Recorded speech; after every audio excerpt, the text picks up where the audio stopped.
Hey there folks, my name is Hayden and I am your board game buddy, at least I'd like to be, and today we're telling you how to play Kingdomino. If you stick around to the end, we'll give you some tips to maybe score a little bit better as well. If you do like this or just want to support me, you can gently whisper to that like, subscribe button. It does help out a bunch. Thanks a bunch. Well, let's dive right on into it. Alrighty, so there are just a few components in this game. You've got your meeples right here, 4 different colors. Each color is going to have their own tile. So if you want to be yellow, go ahead and take your 2 meeples, your starting tile right there of your color, and then you do have a castle that if you want, you can put it on your starting position as well. I actually don't like to play with those, so I leave them in the box. So this is what I would take at the beginning of the game right there.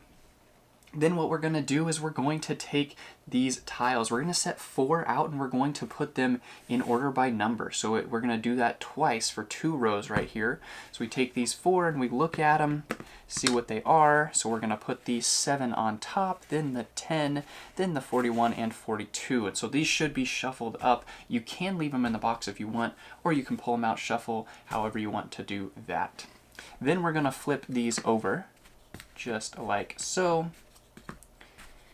And you've got a couple of stacks right here. So if you're going to place your meeples. So to start the game, let's say we're playing a 3-player game, you're going to take and shuffle these up, and then you're going to take 1 out. So pink would be the first player, yellow second, and then green.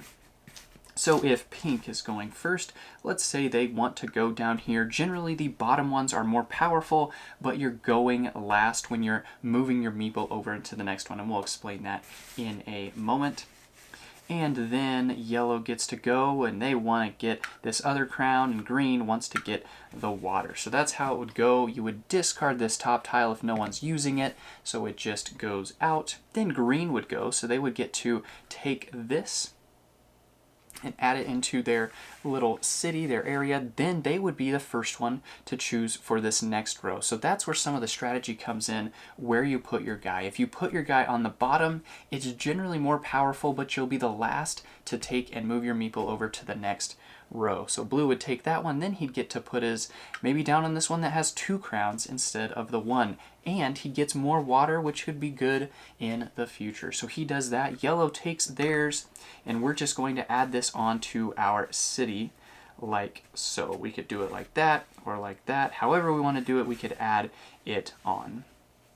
Now you can never be more than a 5 by 5, and we would of course take this over, put it on wherever we want, but you can never be more than a 5 by 5. So if we took this tile next round and put it over here, you can see we are already at 5. 1, 2, 3, 4, 5, and so we cannot go out this way or out that way that way anymore. So hopefully that makes sense. We would not be able to take another tile and put it on the end like this or that, and same for this other side because we're already at 5. So your maximum grid is a 5 by 5.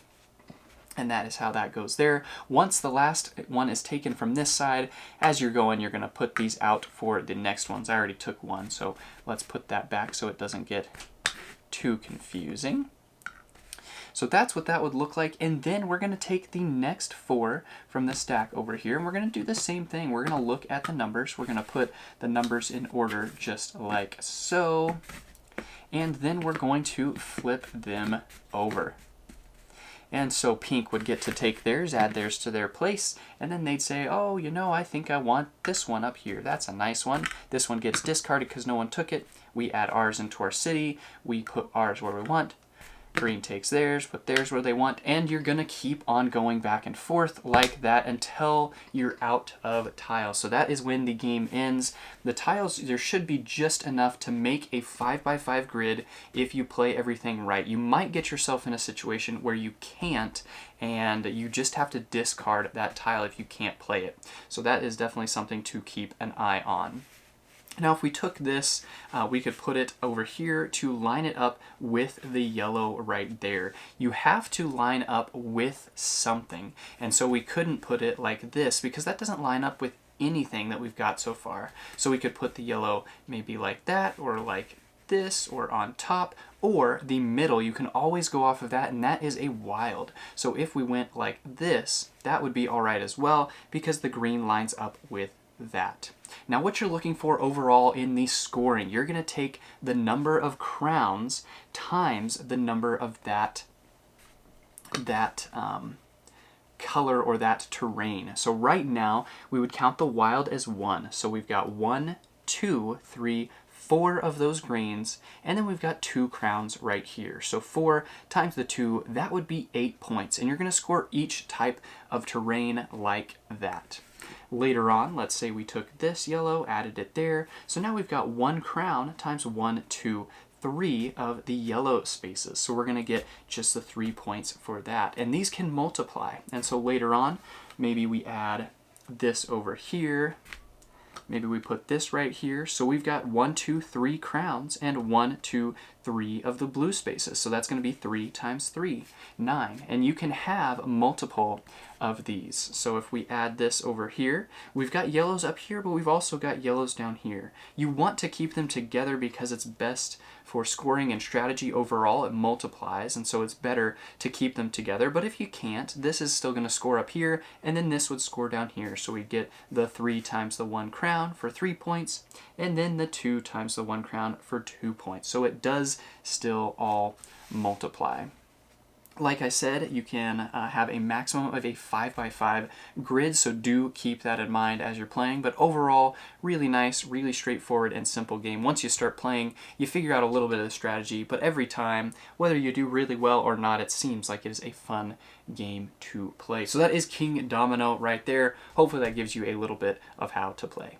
Another thing that I would recommend is looking at the back of this and making sure that I would say make sure everybody at the table knows, but if you want to be a little sneaky and be the only person that knows this, then you could do that as well. What this is going to show you is just the breakdown of tiles. So we actually, in our example here, didn't see any of these black tiles, but they are the least common but have the most crowns. So there's only 1 tile in the entire game that has 3 crowns on it. Really, really powerful tile right here. And so if you see that out, you may want to kind of play around that, but you also are going to need to keep in mind there's not as many blacks. So they can multiply really, really fast, but there's not as many in the game. So kind of worth considering if you want to pursue or not. Often they definitely are worth pursuing if you can get them. So I would say that. The most common thing is going to be, I believe,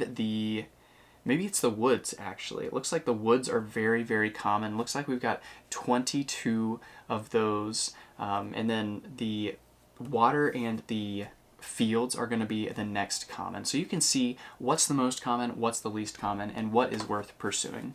Another thing to keep in mind is how you're setting everything up. I would say definitely try to get a 5x5 grid. Even if you're not playing for bonus points, you're still going to be giving yourself a better chance for points in general, as opposed to if you're missing some of those spaces. So sometimes you'll set up your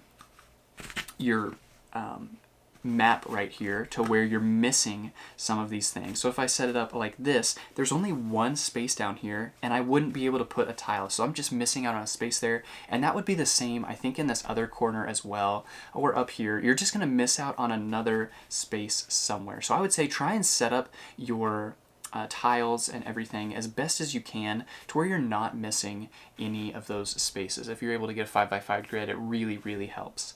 What else? Try and keep your stuff together as much as you can, and don't neglect crowns. You have to have crowns to get points, so definitely fight for those. If there's anything that has 2 crowns on it, definitely worth pursuing almost always. You want to balance that out because you don't want to take there's going to be some tough decisions. You don't want to take a 2 crown in something where you haven't really invested a lot of other pieces into it. So I would say this is a game where maybe focusing on one thing and really pursuing that hard, maybe focusing really hard on the water and just really going after that would be better probably than focusing a little bit on everything. So you're going to have to make those decisions on what to pursue, but those are a few tips. Fun game, works really well at all player counts, and so I do like that. Hopefully that gives you a little bit more of Kingdomino, and will make your game flow a little bit better and score you a few more points in your next game. Thanks.